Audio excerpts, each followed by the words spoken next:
What's up, everybody? This is Paul Newell.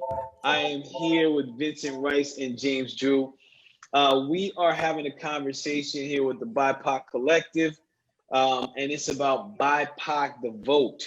So first, before I get into it, my name is Paul. As I mentioned, I'm a facilitator. We host these conversations, and we're doing this conversation because this vote, along with every vote that comes across us that we're able to vote for, is important. So before we dive into some of these items that we want to share with the BIPOC folks out there, and also people voting, because I think this information is relevant for a lot of folks. Vincent and James, can you give a quick intro to yourself, where you're from, and any of the information you want the people to know about you? So Vincent, I'm going to have you go first, then James. My name is Vincent Rice. I'm from Patterson, New Jersey, born and raised. I live here now. I'm a professor of computer science at Union County College. Bless up. James. I'm James. I'm from New York. Really was excited about this this topic about voting. So that's why I'm here. Look forward to the discussion. Sweet. All right. So I'm excited for this, man. So guys, so people that are watching, what the whole reason why I put this out here for BIPOC to vote is I was telling Vincent and James that for this year's vote, I want to get more involved at the local level, and I had some questions as I was researching. And what happened for me is as I was going to research my votes, I was looking at some of the men and women that I get to vote for, and I was wondering, what the hell are these different roles that I'm voting for? What the hell do they even do? Which brought up about a series of different questions. So what we're going to talk to, just to share the screen for a moment. I'm going to bring this up. There's going to be, first I want to talk to some things like specifically some questions that are important for us to ask, like what the heck is our vote, right? What does it mean to vote? What does that even mean? So I know we have a standard definition of what that means to vote. And I'm going to go into this right here. Hold on. I think I got it. I'm looking at the screen and looking at my phone to see the live. But so this on the screen, you're seeing what are we voting for? So this is basically a question, what do you believe in? So we're going to check in with each other, and then if you want to have some questions here, listen, we're here. You can put some questions in the Facebook page. We can rock it from there. But Vincent, James, I'm curious for you guys, as you're going into this election, what are some of the things that you're voting for? Either man can start. Any man can start. I'm voting for, on a local level, I'm voting for people that, actually are looking out for the well-being of the town. And the well-being of the town, the history of the town, the well-being, what's going to make me living in this town better? What's going to make it safer? What's going to make it cleaner? Are people going to, are my councilmen going to introduce ordinances that help improve life in this town, that take away some impediments to living in this town? And it's simple stuff. When you're voting for mayor, is the mayor going to appoint a police chief that's going to have him enforce the laws in a way that's going to make my life better? Is the mayor going to bring in a guy in public works who's going to make the town cleaner, who's going to improve the look and feel of my town? Is he going to do those things? Or is the governor going to appoint judges, and appoint prosecutors that are going to make my life better as a citizen of the state? That's just in general. And there's some particular things that are happening, but those particular things are driven by forces that are beyond a lot of voting, of what voting can do. So when you understand, what do? Mayors are chief executives of the town. They hire police chiefs. They appoint municipal judges. You know what I mean? They get the appoint in my town. They get to appoint at least one zoning board official. The other zoning board officials are appointed by a councilman. So you look at all of those things and all those things that are going on. So at the local level, that's what I'm looking for. At the state level, who's going to gerrymander my state so that the voting goes on differently in the state? At the Senate, at the U.S. Senate level, the same thing. So I'm looking at who's going to apply their powers in a way that is going to make life better for me. Just in a short. Yeah, thank you for that. And, James, before you check in, it's interesting that you mentioned at the local and the state level, right? Because like when we talk about votes, like one of the things I tend to hear more of than anything else is the presidential election. And what I heard you say talk about was the state and local, because that's going to impact change. So I just want to make sure I highlight that for the people watching. That's important. I'm coming back to that. Mm-hmm. James, I want to check in with you. What are you voting for? What do you believe in? I mean, I could just piggyback off of that. That's exactly what I'm voting for. I mean, it's part of, I guess, my duty as a citizen of this town, of this city, of this state, of this country, that I exercise, my right to vote and have my voice heard, on, from the local level all the way up to the federal level. So that's, I mean, and yeah, and that's important. And I'm looking at representatives or people who I'm voting for that have the same kind of viewpoint as I do, as far as like what I envision, life of this country, or this, from on every aspect of it, on every level. Do our visions align? Right. A more equitable society, more access to the vision about education, the vision about just how I feel like our visions align, I guess, more or less, is really what I'm looking for in the representative. I guess basically in a nutshell, that's it. Yeah, thank you, man. I appreciate that, man. Because you said some things, especially is one of the things you said that I'm in alignment with. Well, a lot of what you said I'm in alignment with. The education and reform, right? Prison reform, jail reform. One of the things that got me, man, that I thought was interesting is that as I started to look at what I believe in and what I'm voting for, I noticed that I started to go almost, I went down a rabbit hole, because it was like, well, hold on, what is this candidate's thoughts on education? Like, how does that impact the long game? And I also had to think of like, well, what are the ways that I would get to hold them accountable? Also, even things like, for example, like legalization of marijuana, and that's a big topic right now. My thing is like, okay, well, what are the candidates going to do if this is legalized? What are the candidates' opinions about what happens to the Black men or men of color that are in jail for these petty crimes around marijuana? Do they get released? Like, what's their plan with this? So I'm curious, like with you two, is especially when, and also whoever, with the people that are watching, you can type in the comments. How do you connect with a candidate? Like, how do you know that that's someone, I can get behind and support if you have never even really heard of this candidate? You're coming into the game late. Like, what are some things you would align to with a candidate? I mean, I think I guess first and foremost, I would go to their website and look at their platforms and the policies that they have, outlined, on their particular website. That's one of the first ways I educate. I guess I would educate myself on a candidate.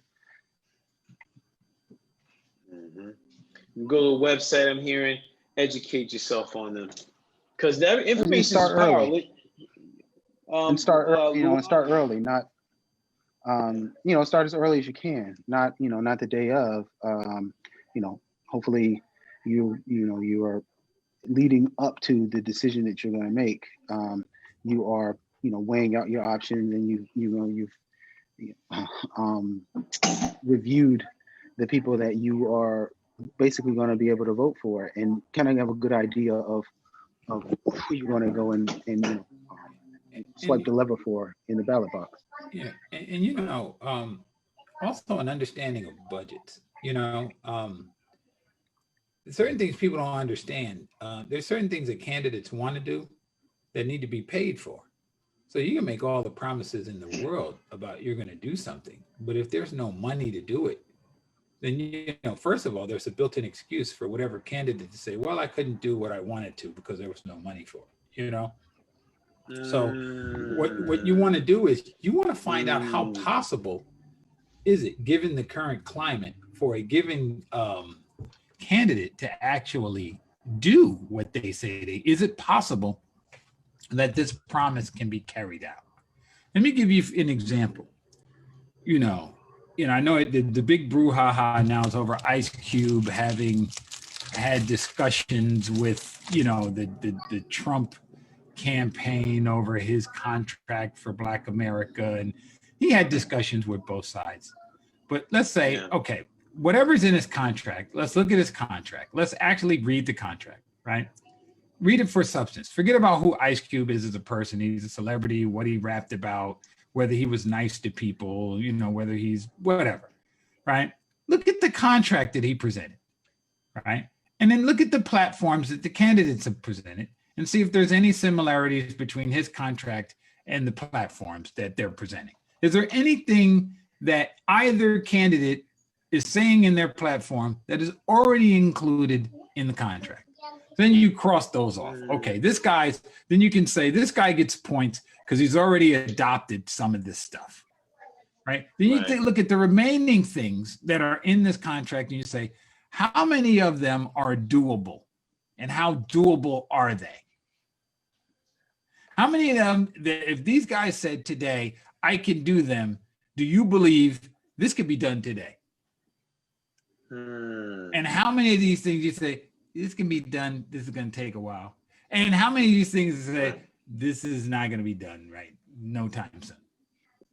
Right. That's how you got to look at it. This is a real long game. It's a long game. You know what I'm saying? So how many of these things is he merely moving the needle on, as opposed to how many of these things can become enacted? And sustainability. How many of these things, once enacted, if the parties change hand, if the office changes parties, how many of them will be reversed when that happens?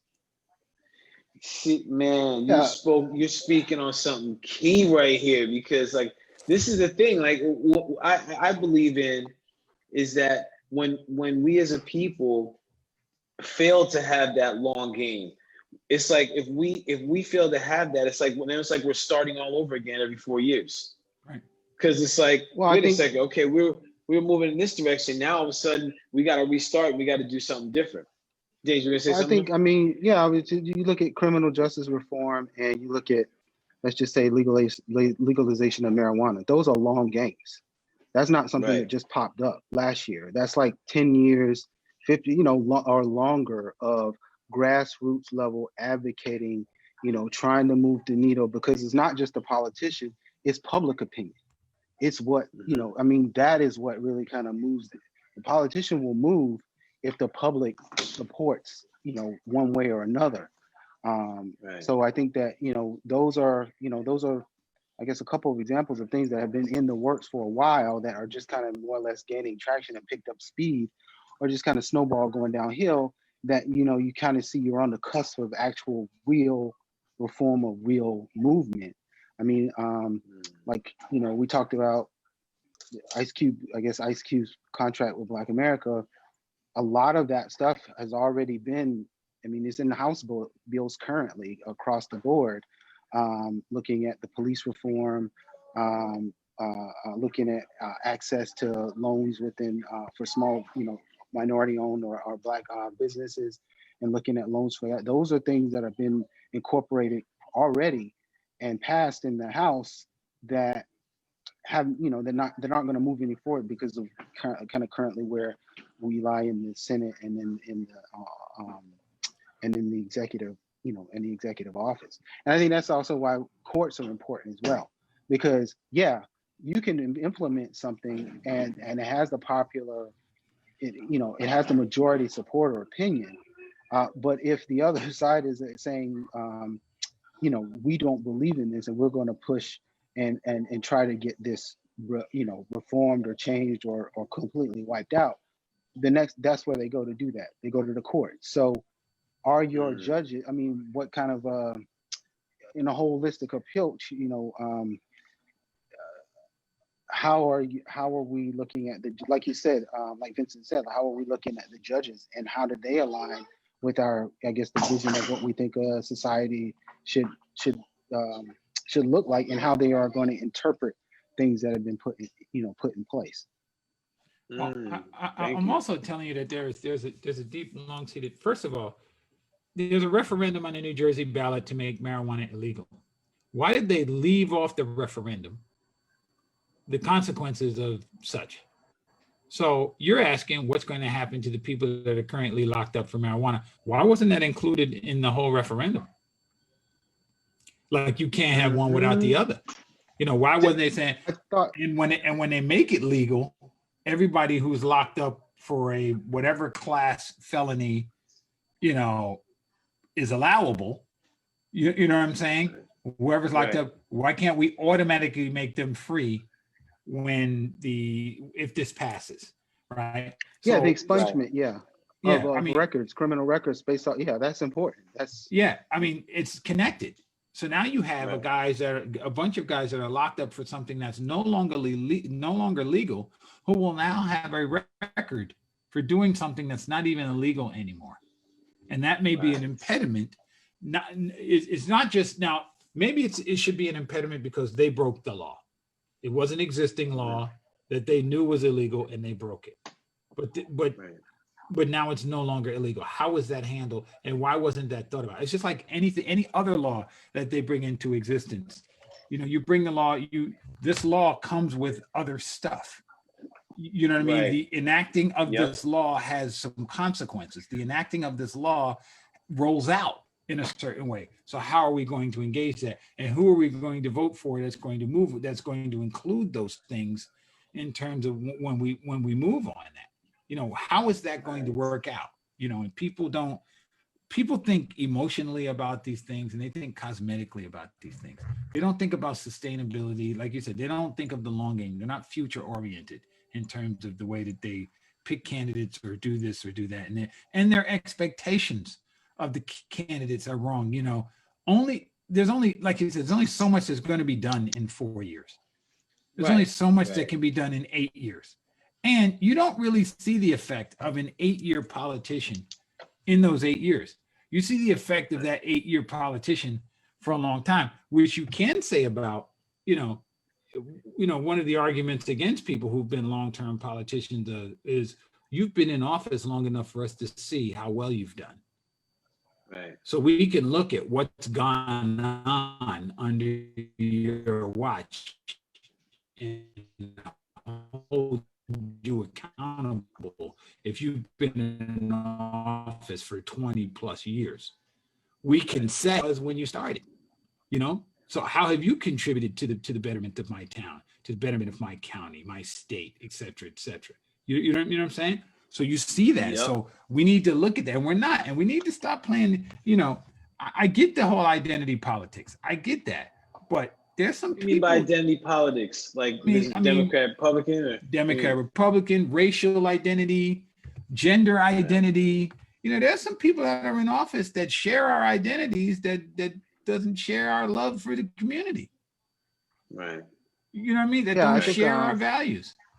Go ahead. Yep. I mean, I'm excited about the, just on exactly that, the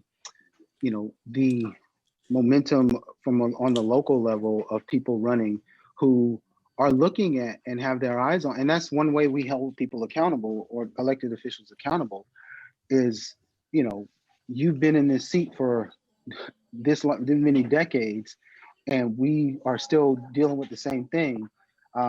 Let's go, and someone raise their hands. Enough is enough.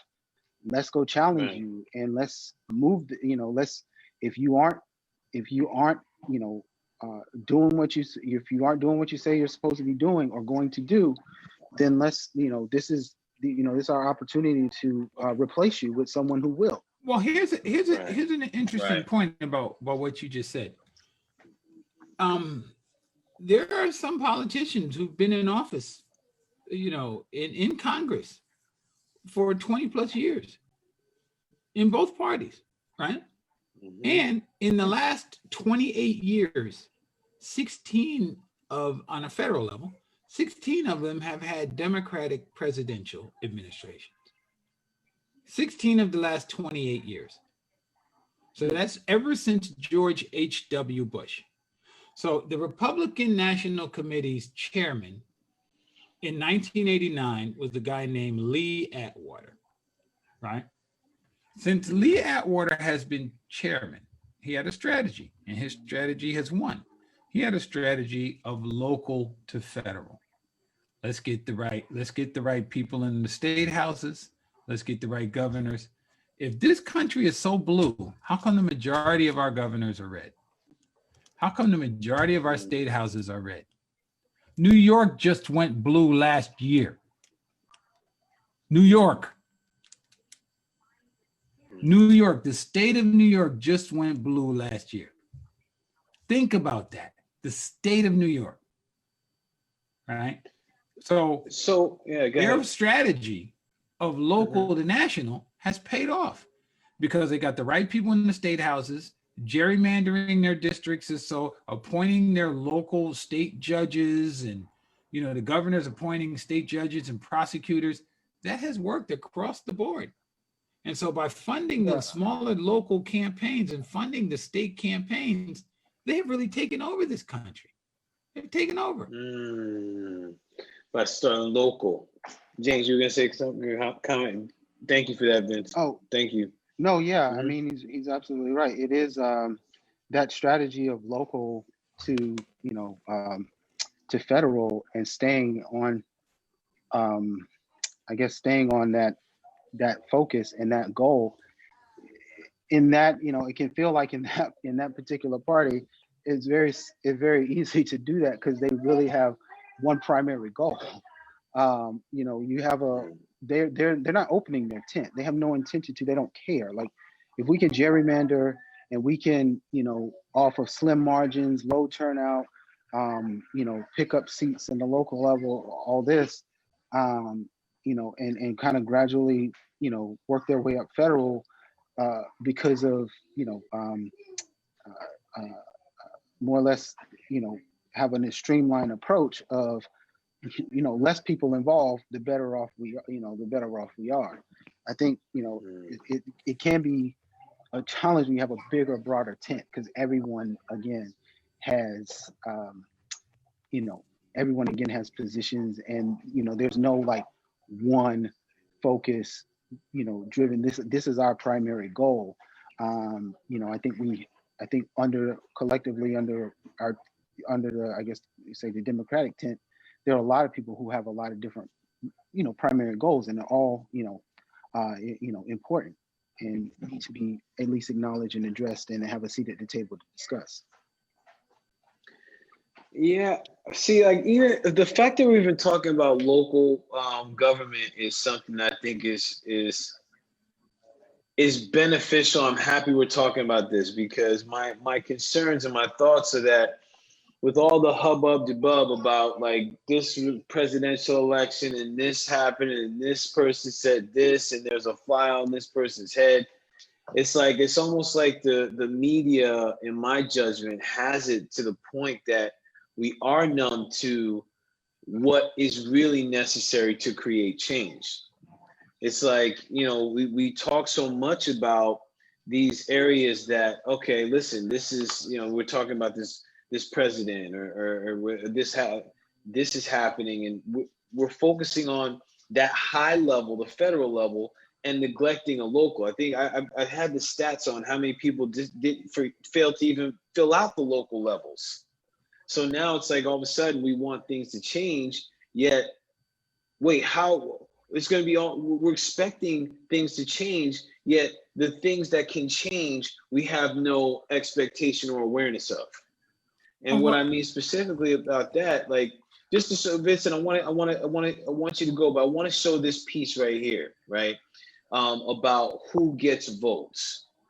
So, and I'm pulling this up because, like, this is something, as I'm looking this up, I'm like, oh my goodness. Okay, yeah, I get the president, the Senate, House of Representatives. Wait. Freeholder, clerk, sheriff. What are the roles that these people play, and how does it impact my life and what I want to see happen in my local communities, right? And this was an education piece because, again, I don't know how many people are actually taking the opportunity to dive deep into this. Yet there are these roles here that most people, hey, some of these people may say, yeah, Darren Spencer said all politics are local. Bless up, Darren.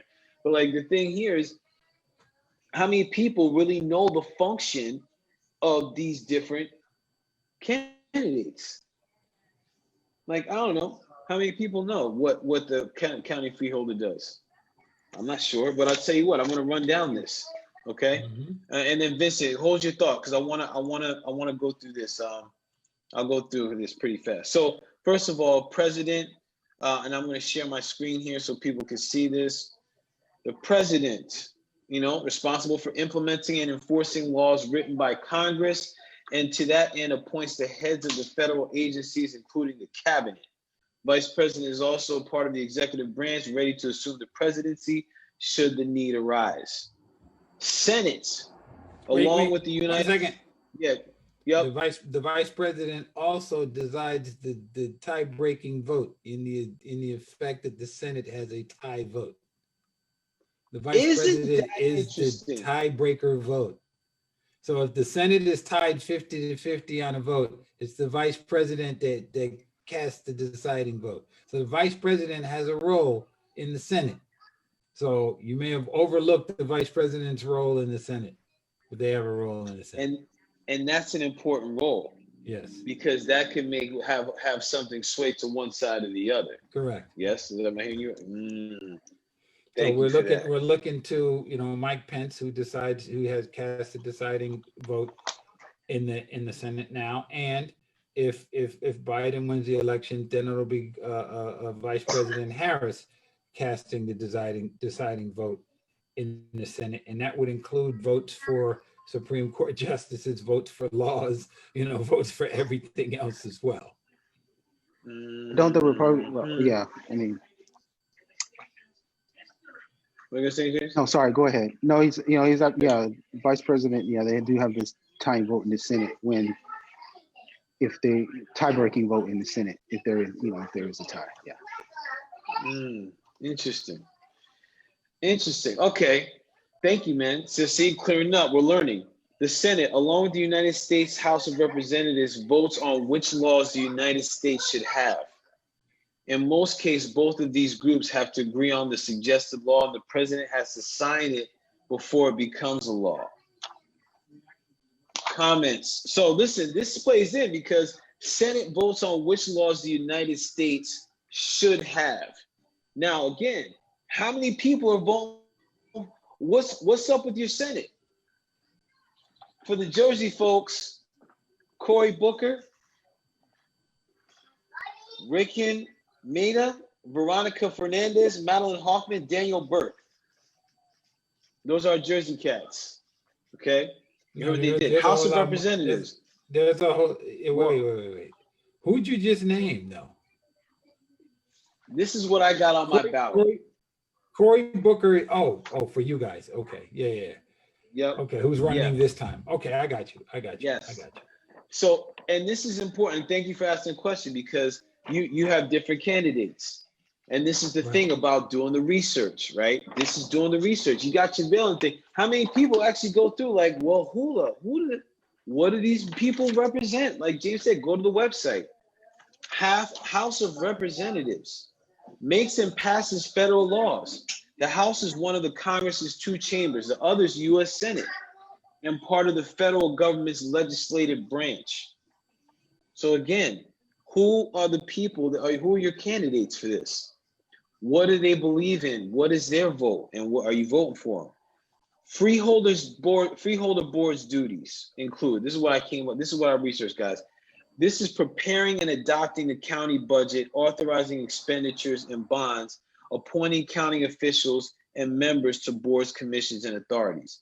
This is ringing true to me because for something you said, Vincent, before, where candidates to say, I didn't have the money, right? Now, where does this freeholder that, or the board that we're going to appoint, where do they want to spend the dollars? Why is that important? Well, it's important because that's going to determine how different things are happening in the county. Is that right? Cool. County clerks, generally responsible for maintaining records of all governing body transactions, including resolutions and ordinances. This is really at the local level, right? They're responsible for keeping records of deeds, marriage license, and other public records. And then I got the sheriff in our county. So their responsibility, maintenance of law and order in areas of the county not adequately policed by local authorities. This one's interesting to me, especially with where everybody's talking about police reform and defund the police. I thought that this is interesting because like I really want to pay attention to what, like I want to know more about this candidate and what their thoughts are about these things. And I can research it. Right, and these are ongoing elections that are happening. Right, if you look at your ballot, it tells you the terms, and these are different things. Like again, if you want to learn about it again, you can rewind or replay this, or research for yourself. Damn it! So I want to pause for a second because you know, Vince, thanks for your patience. I know you had a comment before. I wanted to check in with you on either thoughts on that or what you were going to say before. Well, you know, the Senate has particular duties that the Congress doesn't have. And the Congress has particular duties that I just know one of which the Congress has. We just saw back in February, we saw an impeachment hearing, right? The Congress is in charge of impeaching presidents, right? The Senate is in charge of appointing justices, right? They both don't, you understand, is in charge of approving justices. So you see that. So you could have a divided House in terms of parties, within each of those. So even though the Congress impeached the president, the whole trial was done by all of them. And you know what I'm saying? And then the Senate gets its say on it as well.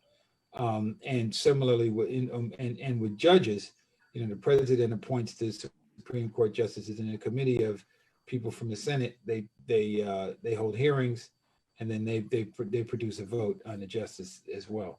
So it's kind of, you know, there's more to it. So we should go through our constitutions and state constitutions and local laws and find out what the duties are of some of these people, and stop asking our councilmen to be administrators and stop asking our mayors to be legislators and vice versa, you know, so that we can, you know, we can hold the right people in the right offices accountable for the jobs that they are doing. So Vince, I'm curious what you guys' thoughts are on this. Like, what does that take for us to be able to have that level of engagement in this process? Because ambition, effort, and interest. Yeah, I mean, you have to just stay engaged. I mean, like I said, it's not a one-time thing. I mean, we don't, you know, this is an opportunity for us to, you know, put our position in on who we think would best, you know, be an elected official in our, you know, on every level from local to federal. You know, it's not something that, you know, you can just turn on and off, you know, and just disengage. I mean, it's important, you know, it's just important to stay engaged and interested in, you know, and interested in it. That's, I think sometimes, I think that it becomes interesting when powers that be tell us it's supposed to be interesting. Like, pay attention to this. Right? Rather than like, yo, listen, I'm going to research this cat and see what the heck is going on with this dude or this woman. Well, not only what do they believe in? Powers that be, we have, you know, the minute, you know, we had these profit-seeking entities, you know, that are media outlets that are trying to sell That's the products. powers that be. Yep. You know what I'm saying? And these media outlets are television shows which make their revenues through their sponsors. So whoever's buying commercial time through the television show actually has some control over its content, because they can say, if people aren't watching your show, I'm not going to spend money to have, I'm not going to spend money to have my advertisements on your show. So then you have to start showing stuff on your show that keeps interest. Right. Whatever that is. And then people stay interested in your show, and then I can sell more product because you have more eyeballs. And so your interest becomes, how do I get more eyeballs, and not how much truth am I telling? Like, politics is an industry that, it's an industry that's, taking money out of politics has been something that has been talked about for a long time, because revenue drives what gets ads that are placed, what topics you talk about. I mean, it's one of those things where we know this is what we need to do, because it shouldn't be driven solely by ad revenue and the ability to earn money or get fundraise to be able to be someone to be taken seriously in an election. I mean, there's no matter how good a politician may be, if they aren't able to fundraise and they aren't able to get enough money up to actually be able to put ads in there, place ads and get their name and face out there, then they'll never be heard. So it's a whole, I think that money in politics is just one of those things that's just gotten things out of hand, honestly. Agreed. Well, it's interesting, man, because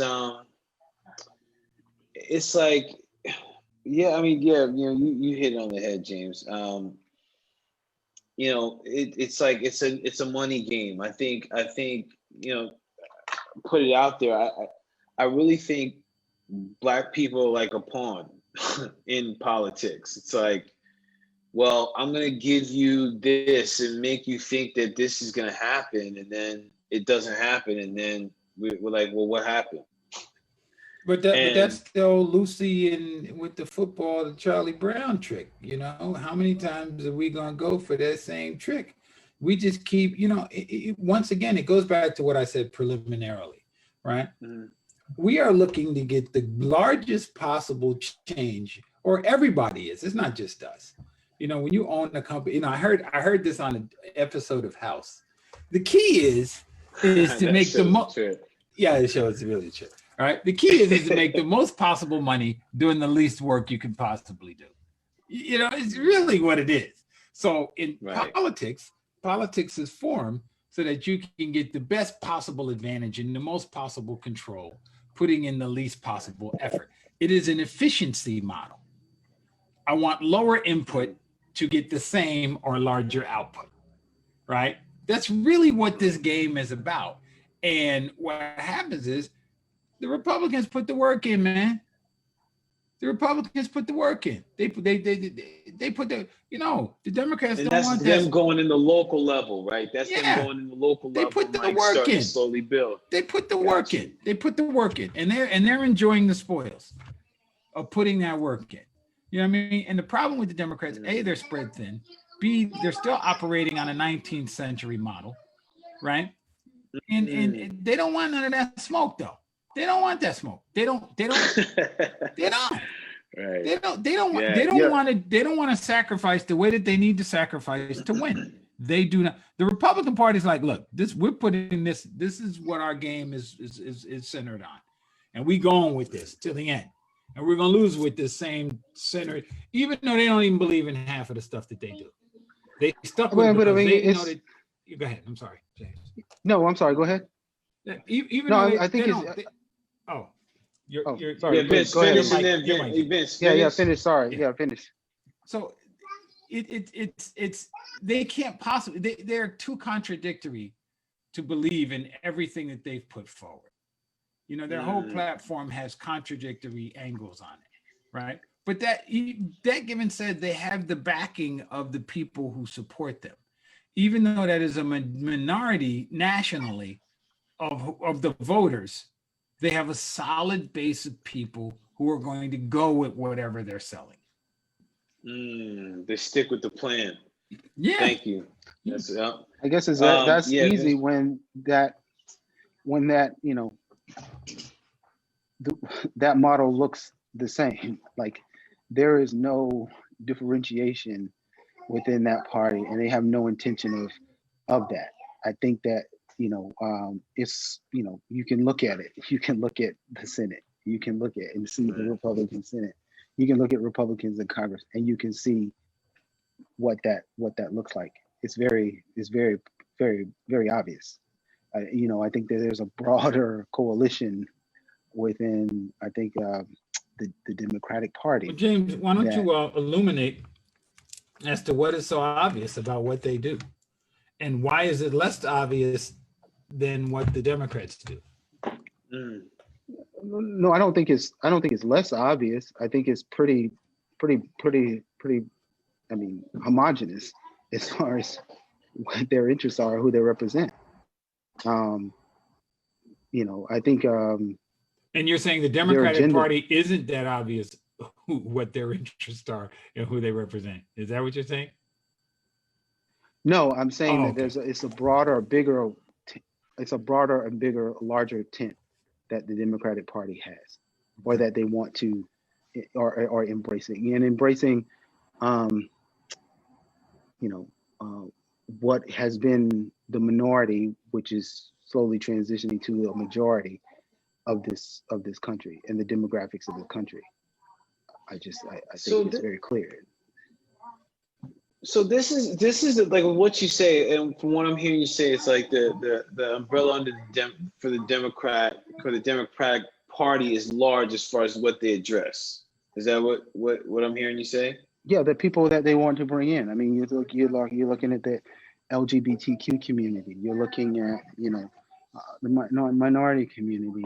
You're looking at, I mean, they're all interests that I feel like at least they are talking to and want that representation of, or not so inclined to, not aligning that representation. Whereas, you have another party which is very homogenistic. It's just.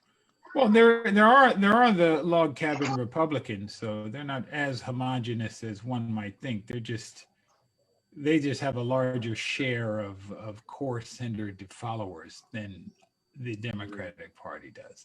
That's true. That's true. But we got a president. Somebody elected this last guy president. Yeah, man. Well, here's the thing, right? Because that's local level, right? With this 77,000 votes. Right. Well, it's interesting because there's some comments, and Blocker, welcome, man. Welcome. We're in the middle. We're streaming live. Good to see your face. Have your energy here. I'm gonna have you check in a moment, man, because we got here with Vince and James, and we're here on live on Facebook. The thing is, James, like what you were saying with everything going broad, I think, to me, the thing where I hear Vince saying that the Republicans sticking to the plan, it's like they have something consistent that they're rocking with, right? And the Democrats, like I see that it's like a shotgun spread, right? And from my personal experience in life, anytime somebody says they could do everything, like they're falling behind in a lot of things. I think that's where the Democratic or they're not doing it. They're just saying it. Part of my point, yes.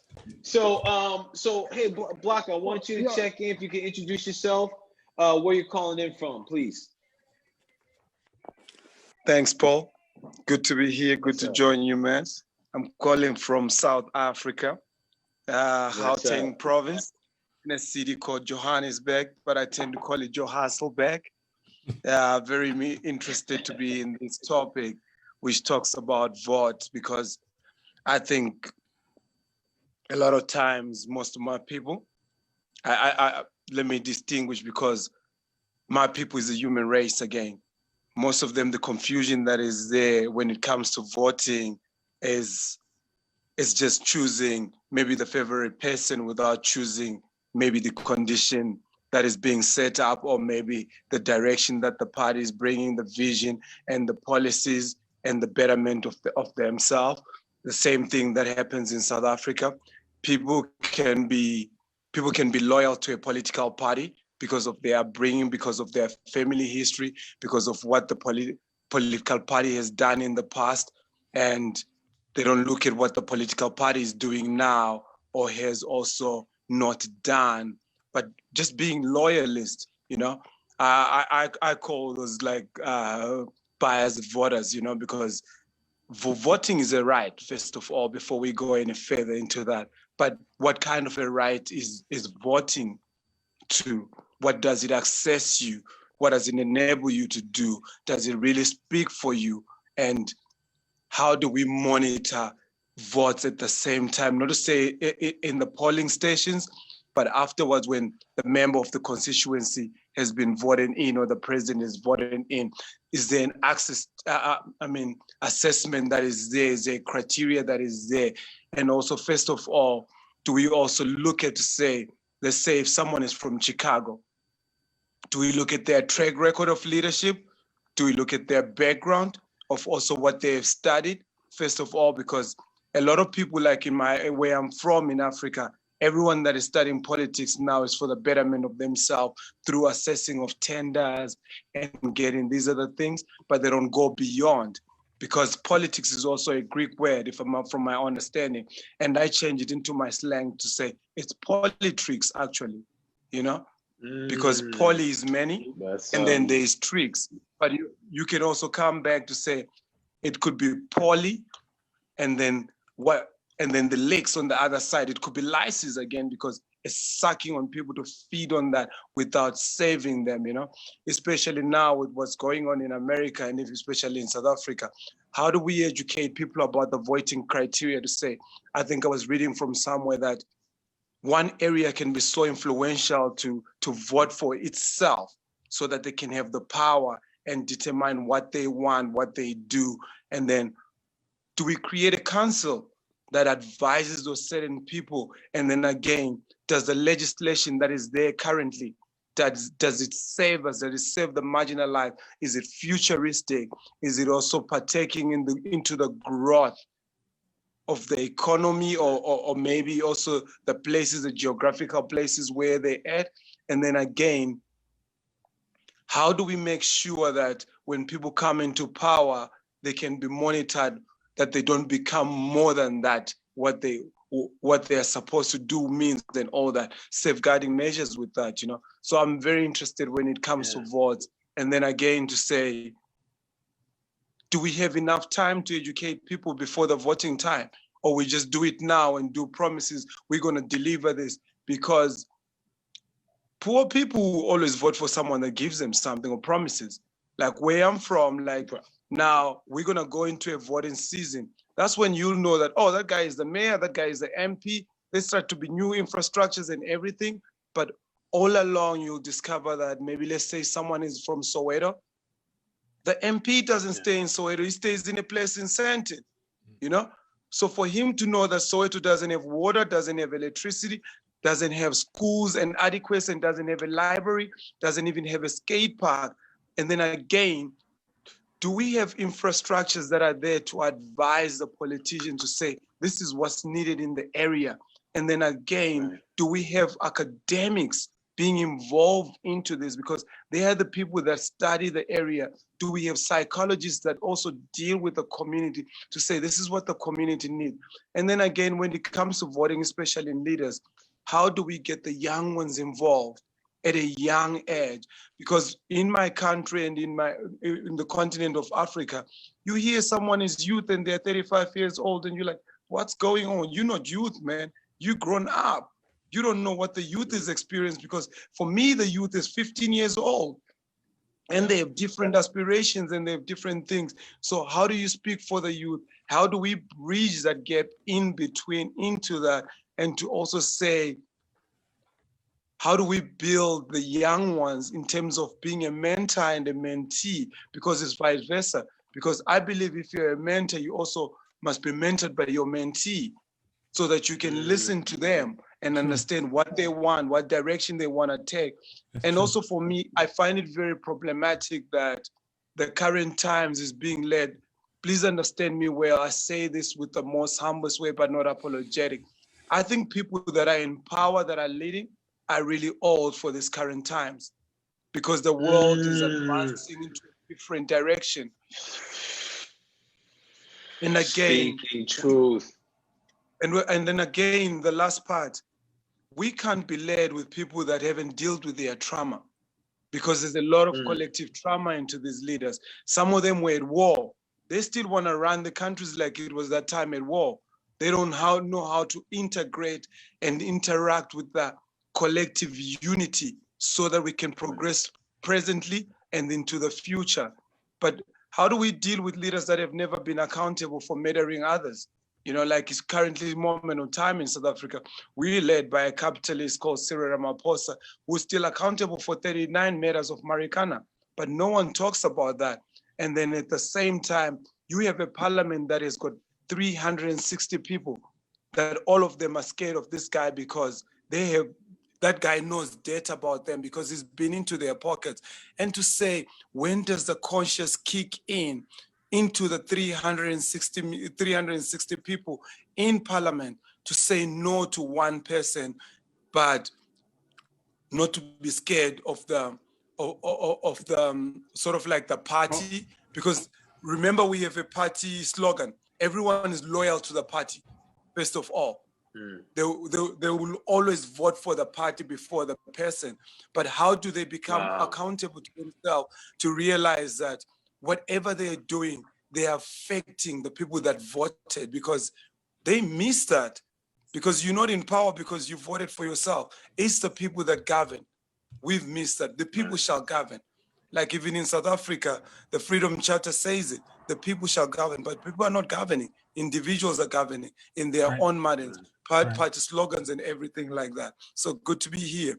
Yeah. Let me add on to what Blaka said.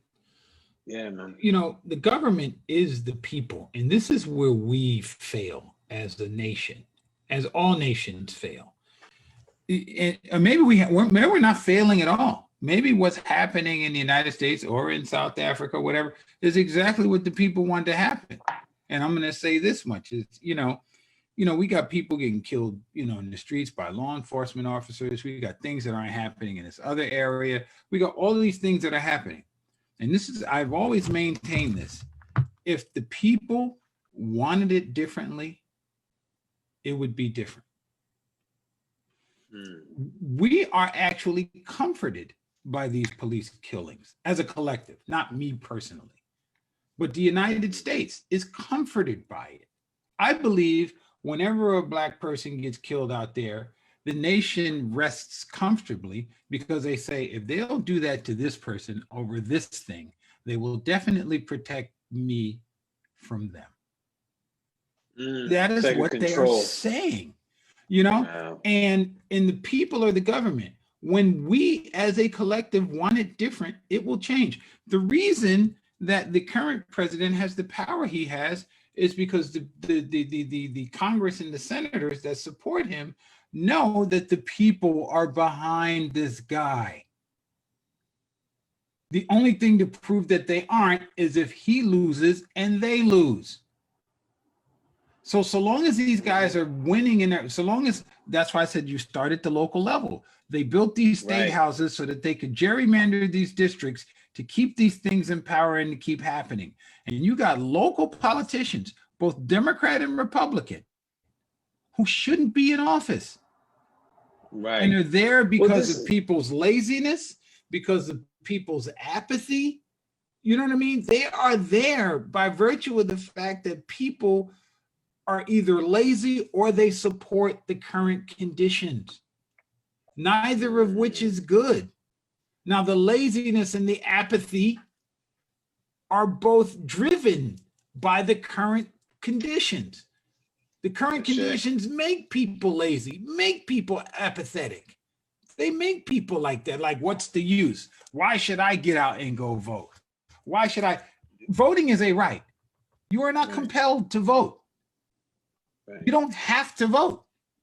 As a matter of fact, the fact that you don't vote is a right too, is a right that you exercise. You have the right not to vote. So we can't say, and we can't assume that everybody who's going to vote is going to vote the way we're voting for the reasons that we're voting. You know what I mean? And we can't even prove that the reasons that we're voting are the right reasons. Well, this is I want to check in with this because, like, Vince, I know you got to wrap up, and I know we've been on this for a while. I want to tie this up. Listen, so learning this, right, and hearing what we're saying is is in these three categories, right? And so before we wrap up, and Vince, as you get ready to hop off, like, I'm curious for you because I've heard it several times, like, checking local, getting to the local parties, holding them accountable. Like, out of these three, for example, for people to really pay attention to, I want to hear from both of you, man, before we wrap up. Like, which of these is the most important to you in regards to following up after the election? Learning or knowing what the plan is to hold people accountable, hold the politicians accountable. What are the measures to hold the politicians accountable, or what's the follow-up to these politicians to make sure that things get done? So I'm curious from you, man, like, what do you see as the things for people coming away from this election to tap into to make sure that we start to tap into change or whatever's resisted? I'll start this off. Number two, what are the measures? The measures are the tools. You don't know what your plan of action is unless you know what tools you have to carry those actions out. You know what I mean? So you can't even create a plan without knowing what you have. So you have to know what's there. So first you got to, what are the rules, right? And what are the entities that these rules talk to, that these rules address to do what we need to do to hold people accountable in office? Now, there are some unaccountabilities which are only enforced by the vote. Like, some guys are just sorry politicians. They're just not good at their job, and you just have them voted out. This is where the people speak. But the people get used to people who aren't doing their job because they're doing other things. They're performing for us. They're doing some sort of performance that keeps them, or they're doing little favors for little factions, and they're doing it for the key factions that they know they're going to get support from when it's time to get votes. You understand what I'm saying? Yep, so I'm not going to do what the town needs. Yes, I do. I'm just going to do what these people need, because in order for me to get reelected, I got to do something for these people.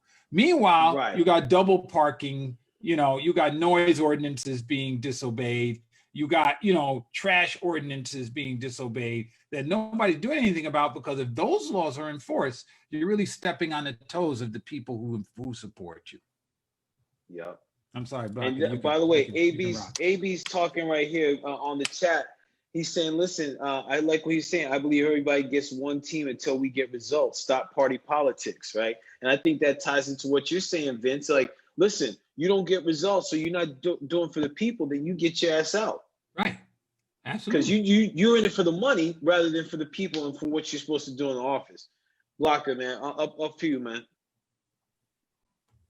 I think for me, the first initial thing is to improve the voting illiteracy, to educate people about the voting rights. What does it mean? And then second of all, separation of powers, into the politics, because there gets a lot of confusion between the government and the governance. which is a very big problematic into that, the president and the presidency. You know how that happens. Absolutely. And for me, the last thing that I think that must be there, I think people should be involved at a more local level into building the kind of nation that they want than going at a national level before we build at the bottom, so that we can account where we at before we go to the other party, because it's very hard to reach the presidency coming from a community. And how do you hold people accountable into that position? And is to choose the right person that becomes what we call this side the MP, the member of parliament for that constituency, to stand for that, not to stand only for the political views for the party that he represents. So a person should be accountable to the community that they represent before they're accountable to the organization that they represent, because that organization will never be there. Like when said that we can't have a government without the people. The people must know that they are the government. If you look at what is happening in this moment of time, if you look at Nigeria now, you know, the government is going all over people. Look at what's happening in Zimbabwe. Like, and you got to understand, and you ask yourself to say, how did this all happen that the politicians become more powerful than the people? We've given them that, you know, because also as people, we're not even united, because we need to know what we want. We need to set the tone of the direction that we want to take. So first of all, especially as Black people, my invite to us is that we need to deal with the internalized oppression of being victims and not speaking into our power in everything that we do, in every space that we occupy, and thinking that every position that we take or we get into says before we succeed ourselves and our communities where we are. Because I think we must understand that there's generations that are coming after us and presently, and we're going to be accountable for those things. And for me, is also integrity. How do we come back to be in ourselves and to have that value to say, I need to do this for the people because I am the people myself. That's all. Thank you, Paul. Blessings, man. Blessings. Look, man, you men hit on some things. Blanca, what you were saying about the voting literacy, the education is key, because it feeds into everything we've been talking about here. Like, listen, this is who are we voting for? What do these positions actually mean? What drives what? Who's important to this? What does voting mean? What do I believe in? Because when we fail to ask ourselves these questions, or even as Black people, as Black souls on this planet, when we fail to look into these things, that's when we're led astray, and we come to that same scenario where it's like, well, here we are again. We got freaking bamboozled. This person said this was going to happen. The reason that we get bamboozled is because we want a pill, not a process. Yes, and that's the long game. Yeah, that's the long game. It's underdog. I take my pill, I get my superpowers, everything is good. It's Popeye. I eat a fistful of spinach, not realizing that there's a whole lot of, cleansing you got to do before that spinach can work. See, you speaking my language, Vince. You feel me? Language, so yes. It's a whole lot, yes. But you take the pill is for the symptoms. It's not to heal you. Right. And so that's what they want. Education is a process. Education is learning that this piece affects that piece. It's learning input, process, output. In order for this process to work, I got the right inputs. You know what I mean? And what is this process? What are the wheels turning? What are the individual pieces that need to be in place? And like I told you, the Republicans did their work. How do I get these districts reorganized? You know what I mean? How does this game really work? Oh, I need the state house. I need governors and state legislatures, and then I can flip the whole game. Man, I won't even call it masterful because all you need is a high school education to understand this. You don't need a whole lot of education. You understand? You do need consistency, though. A high school civics class is going to teach you all of this. It is. You know what I'm saying? It is. Yeah. And are we teaching our people, you know, and are they willing to learn? Or are they just going to turn on their TV like people do with sports and they listen to the sport? You've heard all the people regurgitate stuff that the sportscasters say that's not even true. But because they're on the television, this is what people use their campaigns to do. They're using their campaigns to educate people in the stuff that they want them to know.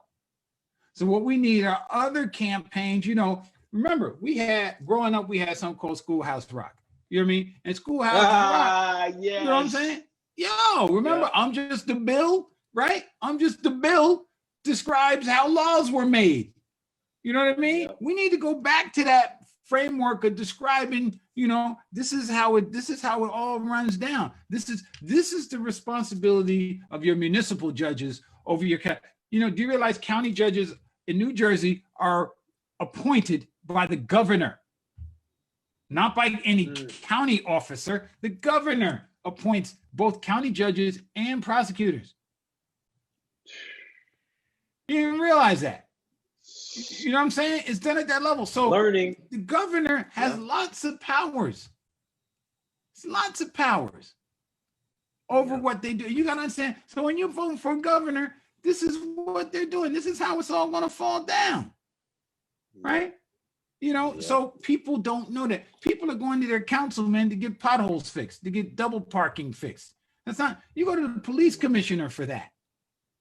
But when something don't get done, they go to the nearest guy they know. And the guy that they see every day is a councilman. And all the councilman does is they powwow, they may pick up the phone, they may have a favor or two to get with the sheriff or the police chief, and they get it done. And then this person is screaming, well, if I wanted something done, my councilman fixed it for me. And the councilman gets all the credit when it was somebody else who actually did it in the first place. Dude, we got to know how this all, I'm sorry, go ahead, Blocker. That's so the same with South Africa, because we have the president appointing the constitutional judges, whereas that position should be done by the Judiciary Commission. And then you have the president at the same time appointing the National Prosecuting Director. That means the president cannot be held accountable if he puts his friend there, because he'll bypass the situation and everything.